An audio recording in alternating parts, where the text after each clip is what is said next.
మోదీ ప్రభుత్వం సోనియా గాంధీ కుటుంబంపై రాజకీయ కక్ష సాధింపు చర్యలకు పాల్పడుతోందని తెలంగాణ కాంగ్రెస్ మండిపడింది.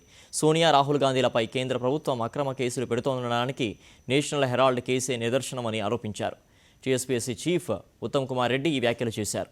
నేషనల్ హెరాల్డ్ కేసులో ఇమిడి ఉన్న వాస్తవాలు అన్న అంశంపై శుక్రవారం గాంధీ భవన్లో జరిగిన అవగాహన కార్యక్రమంలో కాంగ్రెస్ నేతలు పాల్గొన్నారు.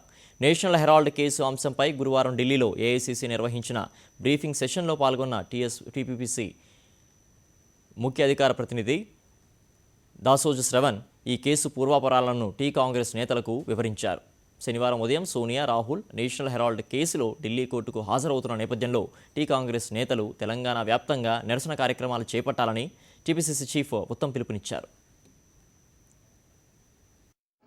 సోనియా గాంధీ గారు, రాహుల్ గాంధీ గారు, కాంగ్రెస్ పార్టీ అగ్రనాయకత్వం అందరూ కూడా 10 జన్పథ్ నుంచి 24 అక్బర్ రోడ్ నుంచి పాదయాత్రలో ఢిల్లీ కోర్టుకి పోబోతున్నారు. మనం సంఘీభావం తెలియజేస్తూ ఈ అక్రమ కేసుల మీద నిరసన తెలియజేస్తూ తెలంగాణ రాష్ట్రంలో ప్రతి నియోజక కేంద్రంలో పెద్ద ఎత్తున ఒక నిరసన ర్యాలీ, దిష్టి దానం ఈ కార్యక్రమాలు ఏర్పాటు చేసుకోవాలని చెప్పి ఇక్కడ వచ్చిన వాళ్ళందరికీ కూడా విజ్ఞప్తి చేస్తున్నారు.